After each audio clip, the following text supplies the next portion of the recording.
Most people struggle with learning simply because their methods are outdated. These 5 study techniques, most people have never used them. 1. The blurting method. The blurting method involves studying a topic briefly and then writing down everything remembered on a blank page without looking at the notes.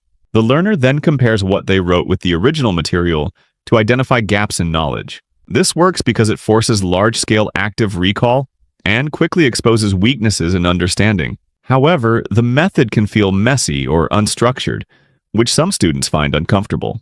2. The Leitner System. The Leitner System is a flashcard study method that organizes cards based on how well they are remembered. Correct answers move the card into boxes that are reviewed less frequently, while incorrect answers keep the card in boxes that are reviewed more often.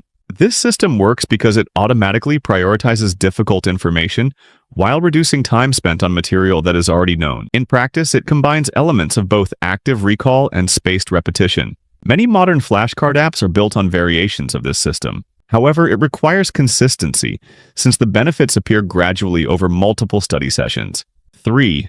The Pomodoro Technique. The Pomodoro Technique is a time management method that divides study sessions into short, focused intervals, usually 25 minutes followed by a 5-minute break. This structure helps maintain concentration and reduces mental fatigue during long study periods. It works because regular breaks allow the brain to recover, making sustained focus easier. 4. Mind mapping. Mind mapping is a visual note-taking method where ideas are organized around a central concept and connected through branches. Instead of listing information linearly, related ideas are grouped together so the relationships between them become clear. This works because the brain tends to store knowledge as networks rather than isolated pieces of information. By visually mapping those connections, complex subjects often become easier to understand and review. Mind maps are especially useful for subjects with many interconnected ideas, such as biology, psychology, or history.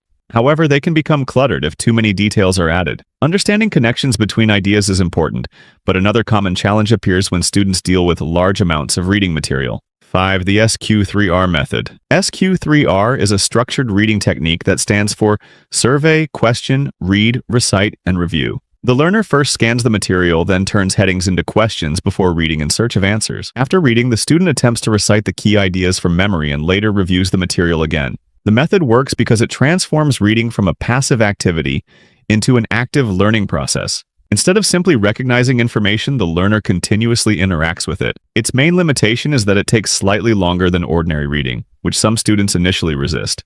Effective studying isn't about spending more time. It's about using the right methods. Which of these 5 will you try first? Drop the emoji that matches your pick. Comment below, and let's see which method wins.